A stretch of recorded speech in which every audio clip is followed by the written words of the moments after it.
There's a big difference according to biblical scriptures. The Son of God and the fallen angels, or what we can say, Son of God and Son of Man, are two different things. The sons of God are known as Ben Elohim or Ben Na Elohim, meaning the sons of God, that in Hebrew. And then the son of man are Ben Yelhunit, meaning the sons of men. Sons of men and son of God are two different things. Son of man is because they are born by the blood of man through a woman. Son of God, they can be born through the blood of man through a woman, but now they carry the quality and the quantity of God.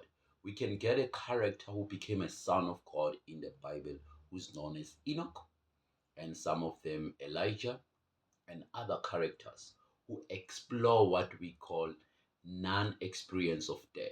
They became what we call sons of God or Ben Elohim. And one of the great administrators of the sons of God is known as Melchizedek. He studied the order, or he became what you call the catalate.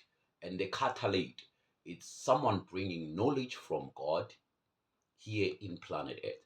That is the perspective of the Bible. So the Son of God and the sons of men are two different things. Hence why Jesus was deemed in the Bible, or Yahushua ben Yosef was deemed as a son of man. And that son of man meaning he's of mankind. He's part of mankind, sweat and worth. But now in stories, Jesus Christ himself is not son of man. He was given the identity of a son of man because the son of a fallen angel couldn't suit him. That fallen angel is Gabriel, who violated Maria. So there's a two difference between the son of God and the son of man. Okay. Will be a much different of the sons of God and the sons of men.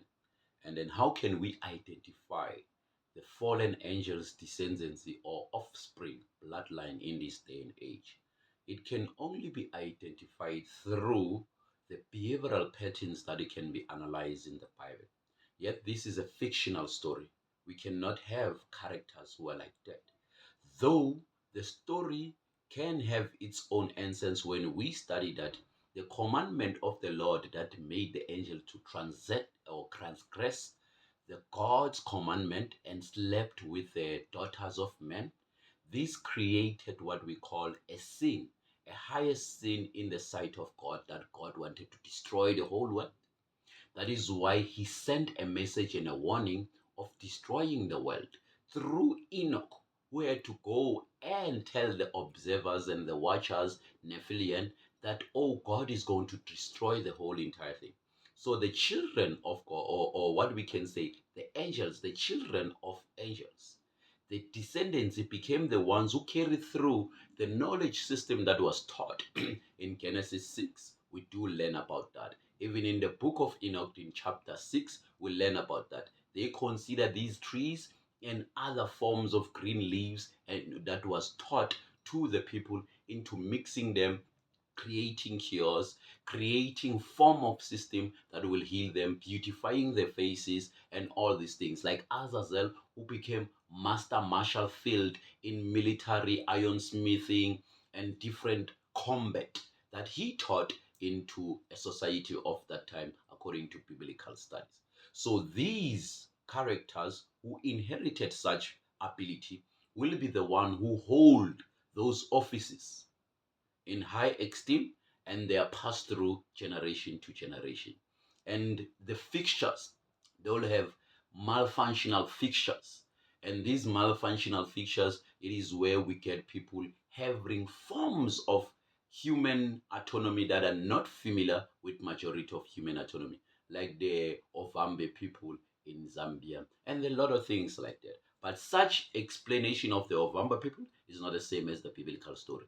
But if we wanted to know the fallen angel's bloodline, we would have tracked such activities. The importance of us talking about the fallen angels and explaining the sons of God and the sons of men is to understand that the biblical story and narrative has its own view. It doesn't talk about necessary reality aspect of things that are happening in the world.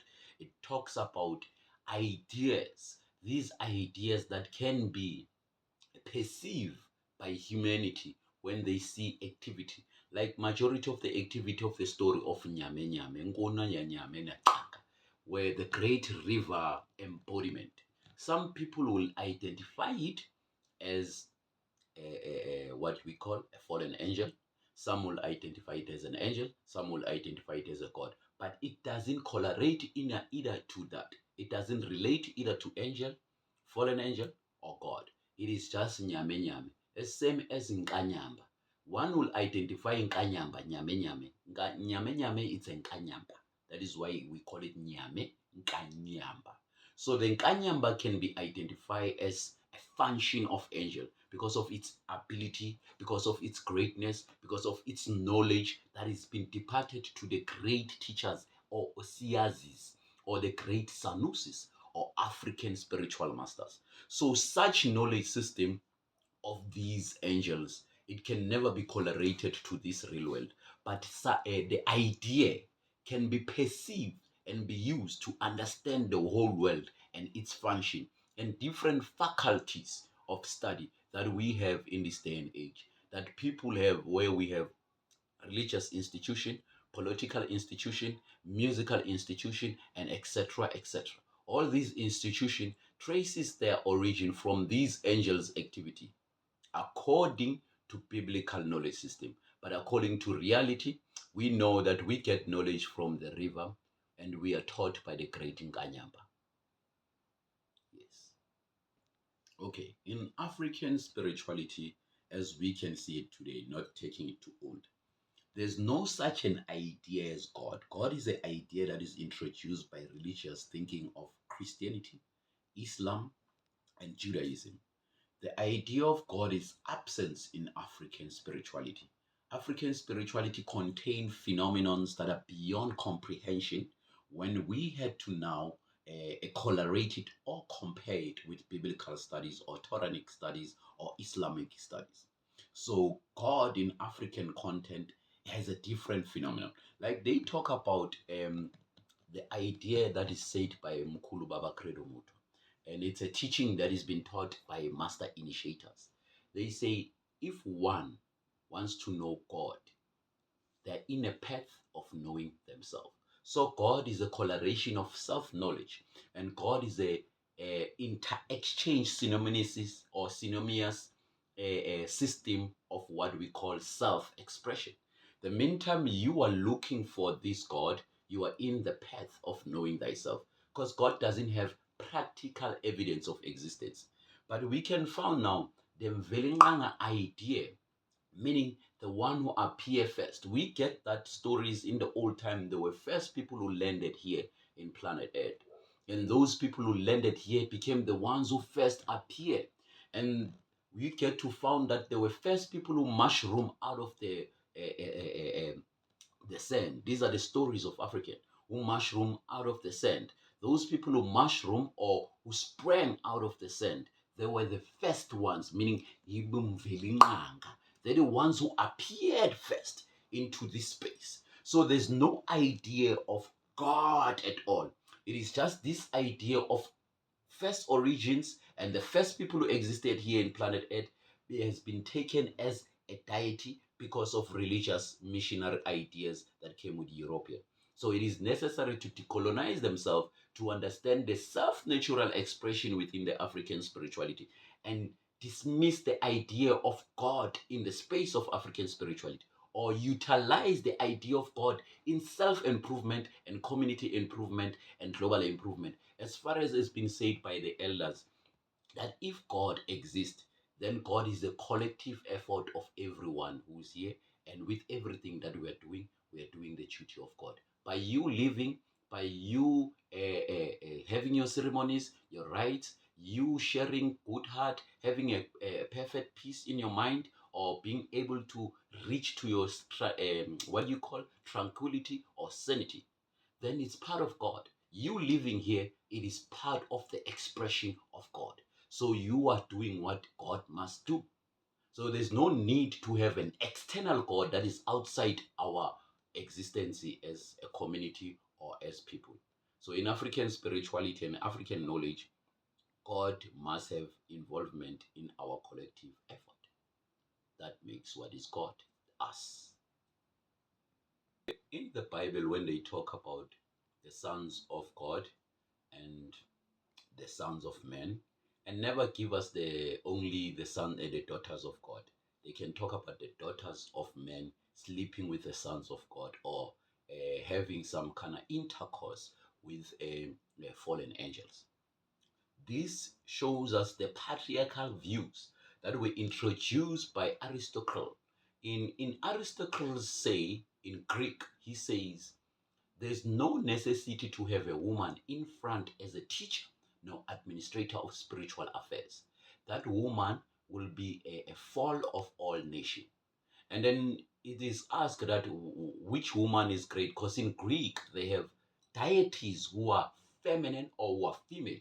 So some student asks Aristotle that which other than woman must be embraced, because we have goddesses like Venus, like Aphrodite, Venus equivalent to Aphrodite. So they ask that we have Sophia, and Aristotle in his Ascension, he answered and says, these are exceptional women, because in these women there's greatness, but the rest of other women, they are average. So the idea in the Bible of daughters of men sleeping with fallen angels and not having daughters of gods, or daughter of God, or daughters of God. It's because the idea of patriarchalism, it's what administrate Europe, and people who created what we call the Bible. People who stipulated it, people who consult two different canons and mythology to assimilate one mythology that we know today as biblical mythology. All that has to deal with separating a woman from the identity existence. But African spirituality now, it is different. African spirituality tells us that the first people here, or the first people who mastered knowledge system, who were the great teachers, were the women who were taught by umazisigazi. Umazisigazi, it's a great mother. He was left a sacred ornament here in South Africa, in Pumalanga, in Zaloyelanga. And she left us a lot of different mathematical, scientific studies of metallic stones. And she were the ones who control. They have a community, and that community was called Zazwa or Zaza. We can still get the Zaza who administrated the glory and the resurrection of Osiris in the mythological story of Kemet or Egypt or Asar. We get to know that Asar's resurrection was administrated by the Zaza priestesses. These Zaza priestesses were women. And we can get the same story being told of the great woman who made sure before, in the dried time, when planet Earth got dried, she made sure to communicate with the Nyuka or Manukela. And the Manukela came and brought water to planet Earth. This was done by the woman, and the planet itself was dry. These are stories of African spirituality. And then they tell us in African spirituality that the woman is the center of everything. In everything that we do, it's because of the woman. Man is less in the side of a woman. But in the stories of European, men are high and superior. That is why in the Bible, they don't feature the daughters of God, rather than they feature the daughters of men. And they must be gullible and vulnerable to the sin of the fallen angels. So it's all about degrading what we call matriarchal lineage or matrilian system or matriarchal system, and to promote patriarchal system. That is what we call the envy of European ideas and the necessity of why they wanted to have patriarchalism. It sometimes, to repeat this again, a woman is not identified as a daughter of God because she's devalued. As hence why I quoted Aristotle, who's saying that women are immoral and deceitful and they are distraction of humanity. So a woman in the European patriarchal world, she was viewed as less. Hence why angels, rather they slept with these women because they are vulnerable. That's what Aristotle say and the writers of the Bible. So women are the most vulnerable people according to patriarchalism and the biblical story, because it doesn't help the identity of a woman being close and related to God and being in the ranks of God. So it just tells us that patriarchalism has become a center of everything, how we created the Bible, and it has made a woman a sinner and gullible to sins, that even fallen angels, they must go and express their unscrupulous thinking to these fallen angels and create the offspring, I mean to say, to these women, and create what we call an offspring of fallen angels. So obviously, the idea of these fallen angels does teach us muchly that a woman is not a valuable person, exactly the way she is valuable in an African spiritual context, where she was the one who came first, and she was the one who came with knowledge, and she was the one who taught a lot of people, and she became part of the highest hierarchy in the pantheon of the gods of African knowledge system. Let's remember this. The sons of God are not angels. It's a misinterpretation of King James Version and other biblical studies where they say these fallen angels are sons of God. Sons of God are people who had achieved some qualities of a GA, or what we call DNA of God, or natural abilities from their birth, from their mother's womb, coming with God's ability. Exactly like Elijah, exactly like Enoch. You can get such stories and characters.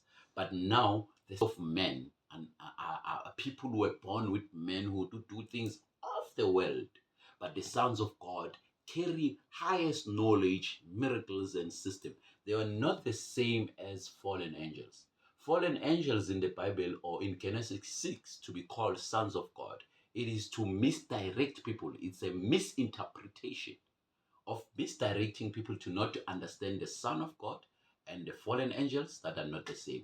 Angels as the servants of God, they're not sons of God. They're not the same as sons of God, who now will teach us about God, give us mysteries, priesthood, healing system, and how to commune and be close to God and understand God. We can get that in biblical studies and Torah, where we are taught how Jesus taught a lot of people how to even pray. Same as Elijah, how he taught Elisha how to do a lot of rituals, and how he helped a majority of the Israelites from Jezebel, iron fist, and dictatorship. So all those things try to explain to us that sons of God had abilities. They could summon fire from heaven. They could do all those things. Angels cannot do all those things. So this is far different ranking system. Like being in the Christhood, like Jesus Christ is in the Christ office. The Christ office meaning he's anointed. And a lot of people were anointed. A King David was anointed, he's a Christ. Solomon was anointed, he's a Christ. Elijah was anointed here at the Christ office. He had already passed through the Christ office. And there's a rest of other people who were anointed. Even fallen angels anointed Jared and the rest of the generation who live in the time of Jared, when the fallen angels fall from them, according to Genesis 6, verse 3. With much being said, and we have already explained the fallen angels, the differences between the African spirituality and the biblical knowledge. To study this and to understand this is to not compare African knowledge system with European system, so that you can know when they talk about fallen angels, they're not the same as Inkanyamba. When they talk about God is not the same as Umvelenganga or Tlatlamashono. Everything has its own differences and its own explanation. In Africa, we have our own explanation on what these Tlatlamashono, what is Tlatlamashono, what is Nganyamba, what is Mvelenganga, and how it exists in our own world. And it's not the same as talking about God. So it's necessary that you learn about fallen angels, the story of fallen angels, but some of the rituals that are recently done by majority of the people We can get them in the Book of Enoch, in some of the Book of Enoch of the Recip. It's known as the Book of the Jubilee. And there's some Book of Enoch of where he talks spells. He teaches you different spells on how to communicate with angels. We can learn that these are not African. Even the Solomonic keys, how to communicate with fallen angels and demons. It's a Solomonic key. Majority of the people know about those books. So us talking about fallen angels is to understand that these rituals, they don't stem from Africa, but they stem from the dark side of European perspective and views. And we can get to learn about angelos who work for Zeus, and who these angelos will go to human and explain things to humans, and they will take knowledge from the muse or the muse. The muse were nine muse who taught knowledge of Zeus to the world. They work with angelos. So that's where the idea come from. So learning this idea, we get close to reality, and not even say God of the Bible is the God of everybody, but to understand that it's just the God of the Bible that came with European ideas and concepts and created by other priests in order to dominate and control Europe, and it found itself to controlling the whole entire world.